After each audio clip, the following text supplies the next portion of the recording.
ختم نبوت کا دفاع کیا تھا، اگر کہہ سکتے ہو عمل جھولی میں ہے، مبارک ہو تم کو۔ اے اہل توحید امت، اے امت مسلمان، آپ کے کلمہ گو مسلمان اہل شرک کی وادیوں میں ان کی جماعتوں میں داخل ہوتے رہیں اور ہم یہ سمجھتے رہیں کہ ہم توحید کو سمجھ گئے ہیں، قیامت کے دن ان گمراہ ہونے والوں کی ذمہ داری کس کے کندھوں پہ پڑے گی؟ اے اہل حدیثو، اس فقیر کا سوال ہے تمہارے سامنے، شرک پھیل رہا ہے، قبر پرستی پھیل رہی ہے۔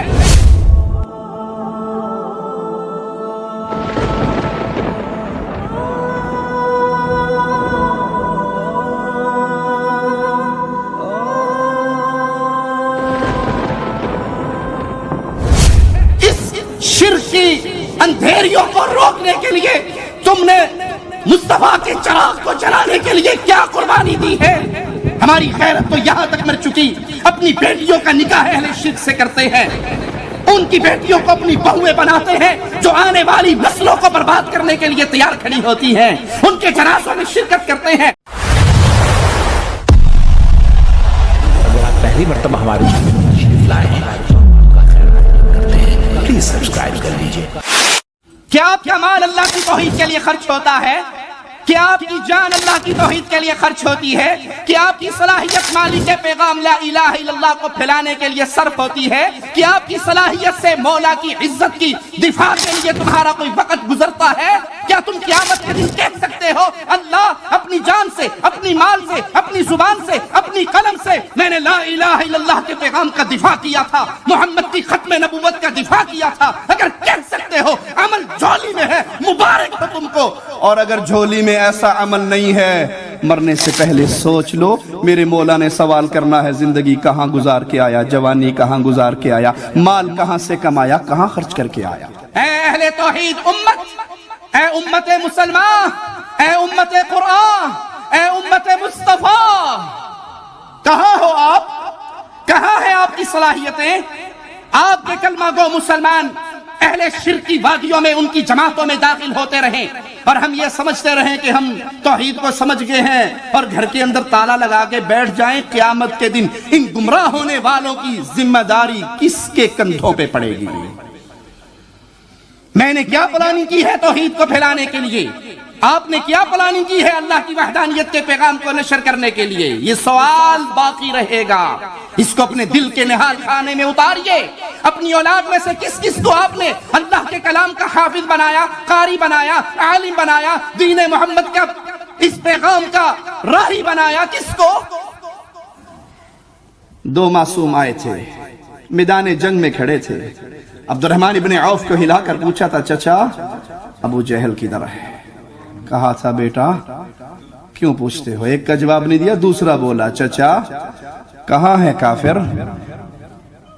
پریشان ہو کر سوچتے ہیں وہ کمانڈر ان چیف ہے کفار کا، یہ معصوم بچے ہیں۔ کہا بچوں پوچھتے کیوں ہو؟ کہا ماں نے چھاتی سے لگا کے گھر سے جب روانہ کیا تھا تو ایک ہی جملہ کہا تھا، میرے بیٹو اس دھرتی پہ یا تم زندہ رہو یا محمد کا دشمن زندہ رہے۔ اے اہل حدیثو، اس فقیر کا سوال ہے تمہارے سامنے، شرک پھیل رہا ہے، قبر پرستی پھیل رہی ہے، اس شرک کی اندھیریوں کو روکنے کے لیے تم نے مصطفیٰ کے چراغ کو جلانے کے لیے کیا قربانی دی ہے؟ ہماری غیرت تو یہاں تک مر چکی، اپنی بیٹیوں کا نکاح اہل شرک سے کرتے ہیں، ان کی بیٹیوں کو اپنی بہویں بناتے ہیں جو آنے والی نسلوں کو برباد کرنے کے لیے تیار کھڑی ہوتی ہیں، ان کے جنازوں میں شرکت کرتے ہیں، بھائی چارگی کی ایسی فساد ترتیب دیتے ہیں کسی کو پتہ نہ لگے میں بھی بھابی ہوں، نہ کسی کو پتہ نہ لگے یہ اہل توحید کا گھر ہے۔ اہل شرک کی مجلسوں سے کھانے آتے ہیں، وصول کرتے ہوئے کہتے ہیں بیٹا لے لو چھت پہ پھینک دیں گے، انکار نہ کرنا، پتہ نہ لگے یہ گھر کن کا ہے۔ کیا یہ اہل توحید کی ذمہ داری ہے؟ کیا یہ عمل کرنے کے بعد ہم سمجھتے ہیں ہم محمد کے پیارے ساتھیوں کے جانشین بن گئے صلی اللہ علیہ وسلم؟ امت اسلام مجھے کہنے دیجئے، آپ کے یہ جذبات بڑے پیارے ہیں، انا للہ کی صدائیں بڑی پیاری ہیں، استغفر اللہ کی آوازیں بڑی پیاری ہیں، لیکن اللہ کے لیے عملی طور پہ میدان میں کھڑے ہوئیے اور لا الہ الا اللہ کے پیغام کے نشر کے لیے کچھ کیجئے۔ اپنی اولادوں کو اللہ کے دین کا عالم بنائیے، اس میدان میں آگے بڑھیں، اللہ کے گھر بنائے، مساجد بنائے، مدارس بنائے، توحید کا لٹریچر چھاپیں، کچھ کر کے جائیں، اس سے پہلے کہ وہ گھڑی آ جائے جب ہم کچھ کر نہ سکیں گے اور اس وقت کی تمنائیں کسی کو فائدہ نہ دے گی۔ اور اللہ کی قسم یہ اہل توحید جب تک زندہ رہیں گے، مرکزی جمعیت اہل حدیث ہو، اہل حدیث کے دعوے دار ہو، مسلک اہل حدیث کے خادم ہو، اس وقت تک نہ رب کی توحید پہ آنچ آنے دیں گے، نہ محمد کی رسالت پہ آنچ آنے دیں گے۔ آپ ہمارے ساتھ ہیں؟ ہاتھ اٹھا کے وعدہ کیجئے ساتھ ہیں؟ لڑو گے رب کی توحید کے لیے؟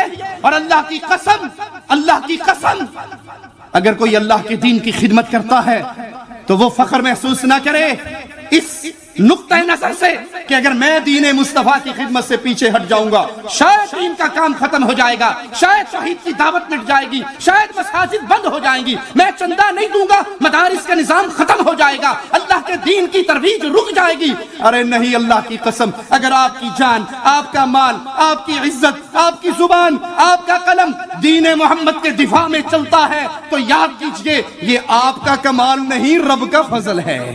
اس نے آپ کو اپنے دین کا خادم بنایا ہوا ہے۔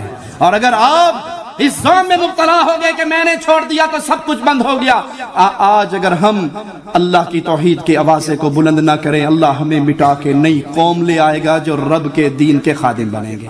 اللہ تجھے تیرے پیارے ناموں کا واسطہ ہے، ہمیں جب تک زندہ رکھنا توحید پہ زندہ رکھنا، ہمیں جب تک زندہ رکھنا محمد کریم صلی اللہ علیہ وسلم کی رسالت کا پیغام پھیلانے والا بنا کے رکھنا، جب تک زندہ رکھنا اس دین الہی کا چوکیدار بنا کے رکھنا۔ شیطان نے ایک جملہ سکھا دیا ہے لوگوں کو، ہم ٹھیکیدار ہیں جی اسلام کے، ہم ٹھیک ہے بس ہم نماز پڑھتے ہیں، اللہ اللہ خیر صلاح، ہم ٹھیکیدار ہیں۔